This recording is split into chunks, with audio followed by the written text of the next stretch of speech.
Hey guys, today I'm going to talk to you about for sale by owners. Now, one of the biggest things I want to teach you is your real estate transaction is the biggest transaction you're ever going to have in your life.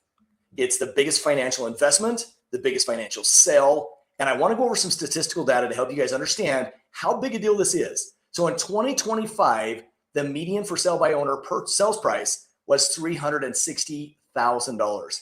But with an agent, that same home sold on average for $425,000. So that's $65,000 in lost equity by not using a real estate agent.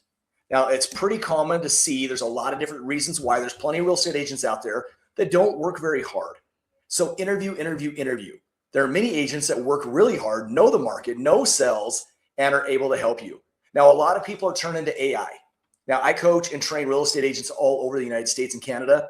And I see people starting to dive into AI, even some of my new agents. I had a new agent reach out to me and said, Duane, I have a client that's having a hard time coming up with $9,000 in earnest money.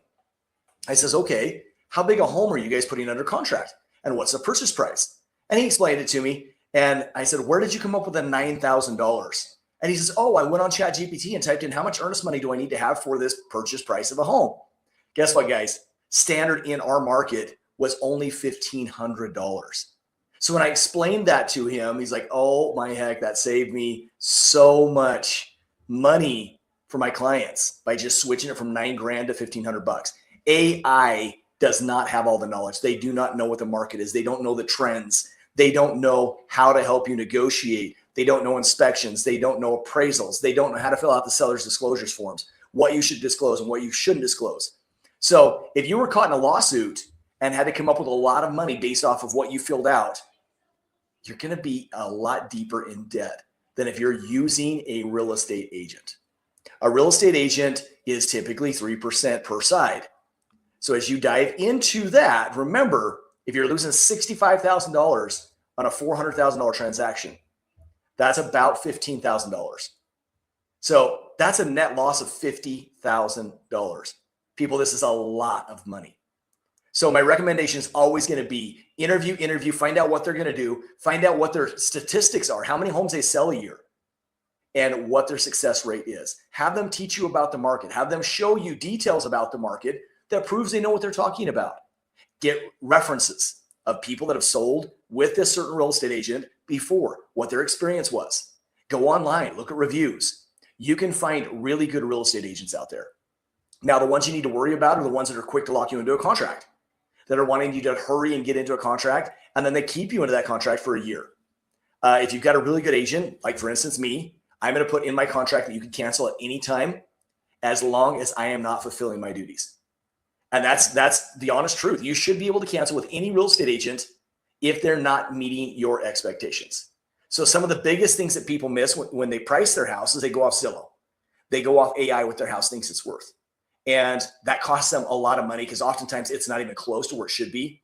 The other thing that affects you a lot is your reach. When I talk to a lot of for sale by owners, because I knock on their doors and I ask them, what was the main reason you decided to sell your house by yourself? They're like, oh, it was money. Cool. Where do you plan on marketing your house? And they're only going to use Zillow, Realtor.com, and local classified ads. So 3 or 4 spots. Most real estate companies are listing on over 3,000 websites. Not only that, if the buyers are represented by a real estate agent, I can promise you they're not going to Zillow. They're not going to Realtor.com. They're going to the local MLSs. They're going to the websites that are accurate to take their clients to. And if they're going to be represented, you're also going to pay a commission to that real estate agent anyway on the buyer side. So really, we're only talking about 3%. The other thing is you have to worry about is safety. Oftentimes, if you're for selling by owner, you're letting strangers into your house. You don't know if they're really interested in your house or not. They may be just coming to walk through to see what you have. Be careful of who you let into your home. And if you're not able to, understand that part of the market, it is scary. Real estate agents have a high mortality rate. Even as a real estate agents, when we go into vacant homes, there are plenty of sellers that are out there for drugs to rob. Sexual assault's huge among the female real estate agents. So there are a lot of issues that you can run into just by being an agent, let alone an individual that doesn't experience this time after time after time. So negotiating. How well do you feel like you can negotiate the real estate market? If you're not able to negotiate, know if sellers are paying closing costs, if they're covering repairs right now, that could cost you as much money as your real estate fees all by itself. So guys, make sure that you understand this. 64% of for sale by owners fail to sell their home at the price they want to get it for. That's more than half, more than half. And 80% of them list with an agent within the first 10 days of being on the market. So guys, make sure you understand what the market's doing. Time on the market is also a huge difference. A for sale by owner on average across the United States, about 42 days. With an agent, it's about 28 days. The longer you're on the market, the more negotiation they have. The more you're on the market, the less likely you're going to get your price and more likely you are to get lowball. The other thing to think about is for sale by owners are often approached by investors. Why? Because the investor knows you don't know how to market your property. You don't know the values. You don't know all these different things, and they can get a good deal. So other tools that real estate agents have, they have systems with title, with attorneys, with people, lenders that know what they're doing to make sure that we're calling and finding out if this person's pre-approved. Have they been through underwriting? We also have professional photographers that go out. We have inspecting companies that know what to do and how to do it. And we are able to help you to jump through all the hoops you need to. Now, that being said, dive into paperwork.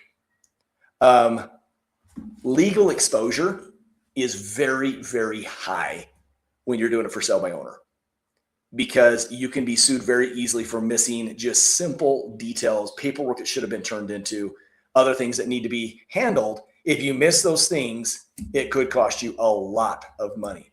So that being said, guys, don't stress about the equity that you're losing by using a real estate agent. Focus on what you're gaining, have your agent be sharp, and make sure they can make you that extra money. Because at the end of the day, you're probably not saving money using a real estate agent. You're probably losing a lot more than you're saving. If you have any questions about this, please give me a call, 801-243-4544.